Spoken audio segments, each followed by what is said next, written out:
এই বঁটাটো পোৱাৰ যোগ্য মই হয়নে নহয় নাজানো আৰু মোক কিয় মনোনীত কৰিলে সেই বিষয়েও মই ক'ব নোৱাৰিম। মই মাথো সাহিত্য সংস্কৃতিৰ লগত জড়িত হৈ আছোঁ আজি 50 বছৰৰ আগৰ পৰাই, মোৰ ডেকা বয়সৰ পৰাই।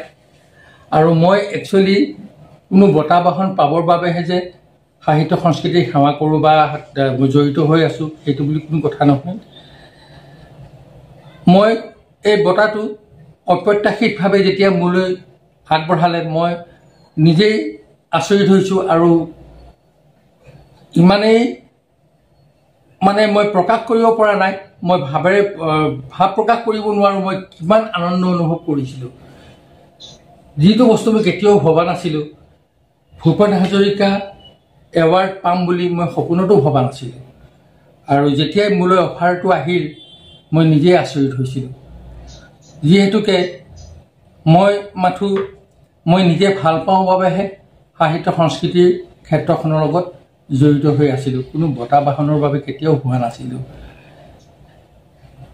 আৰু কি ক'ম, মই ভাবিছোঁ কেৱল গান লিখি সুৰ কৰি গোৱাৰ বাবেই যে মোক বঁটা প্ৰদান কৰা হৈছে সেইটো কথা মই কেতিয়াও নাভাবোঁ। কিয় নাভাবোঁ, মোতকৈ বহুত ভাল ভাল শিল্পী আছে, খুব সুন্দৰ গীত ৰচনা কৰে, সুৰ কৰে, নিজে গায় গোৱায়। তাৰ ভিতৰত মোক চিলেক্ট কৰিছে কি কাৰণত মই নাজানো। মই ভাবিছোঁ নিশ্চয় মোৰ কিছুমান কথা তেওঁলোকে ধৰি লওক সংগীতৰ ক্ষেত্ৰখনত মই কি কষ্ট কৰিছোঁ বা ক'ত কি কৰিছোঁ সেই বস্তুবিলাকহে তেওঁলোকে যেন চাইছে, মই সেইটো বুলিহে ভাবিছোঁ। কিয়নো মই 2002 চনৰ আগতে 1980 চনত প্ৰথম মই নাহৰকটীয়াৰ পৰা সুৰ বাহিনী এটা উলিয়াইছিলোঁ অসম আন্দোলনৰ সময়ত। সেই সময়ত আমি সুৰ বাহিনীৰ বিভিন্ন ধৰণৰ দেশপ্ৰেমমূলক গীত, সমন্বয়ৰ গীত গাই ডিব্ৰুগড় ডিষ্ট্ৰিক্টৰ বিভিন্ন ঠাইত আমি পৰিভ্ৰমণ কৰিছিলোঁ। তাৰপিছত দ্বিতীয়তে মই 2002 চনত আকৌ এবাৰ সুৰ বাহিনী এটা উলিয়াইছিলোঁ। সেই সুৰ বাহিনীটো উলিওৱা হৈছিলে ৰূপকোঁৱৰ জ্যোতিপ্ৰসাদ আগৰৱালাৰ জন্ম শতবাৰ্ষিকী উপলক্ষে। মই সুৰ বাহিনীটো নাহৰকটীয়াৰ কণ মইনাহঁতক লৈ ডিব্ৰুগড় তামোলবাৰী টি ষ্টেটৰ পৰা গুৱাহাটীলৈ 100খন চাইকেল ৰেলীৰ সৈতে মন্থৰ গতিত ট্ৰাকখনেৰে আমি 5 দিনত আমি গুৱাহাটী গৈ পাইছিলোঁ। সেইটো এটা ডাঙৰ এচিভমেণ্ট বুলি ভাবিছোঁ, কিয়নো 5 দিনত আমি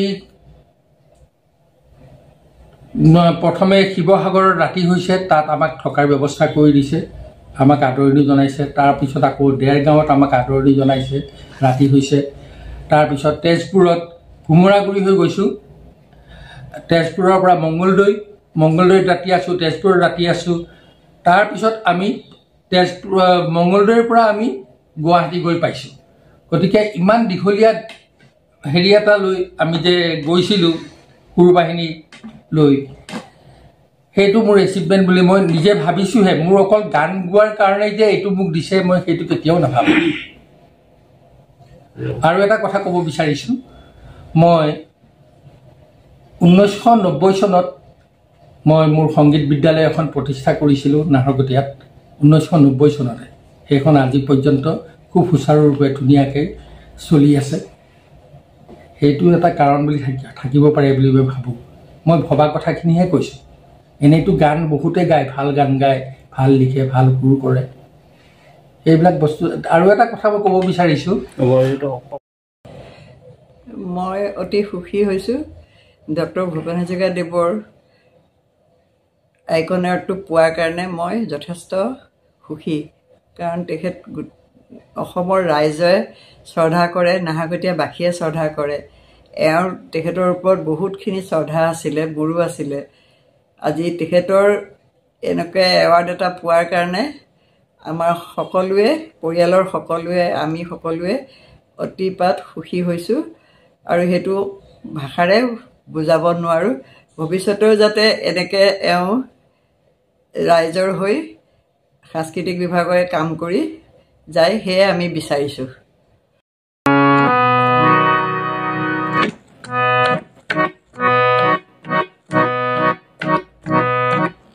বিমূৰ্ত মোৰ নিশাতি যেন মৌনতাৰ সূতাৰে বোৱা এখনি নীলা চাদৰ, এখনি নীলা চাদৰ, তাৰে এটি মিঠা ভাজত নিশ্বাসৰে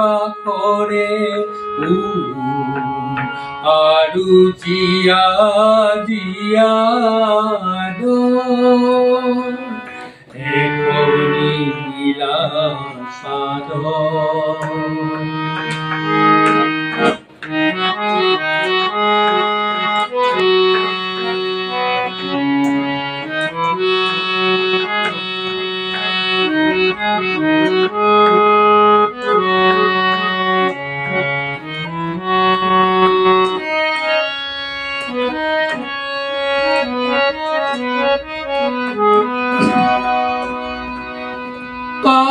কামনাৰে তেজ ৰঙা আজিৰ গভীৰ গৰ্ভতে, কামনাৰে তেজ ৰঙা আজিৰ গভীৰ গৰ্ভতে, নীৰৱ মৰম বাৰিষা বহুতো শাওণ ভাদ, তাৰে এটি মিঠা ভাজত নিশ্বাসৰে আৰু জীয়া জীয়া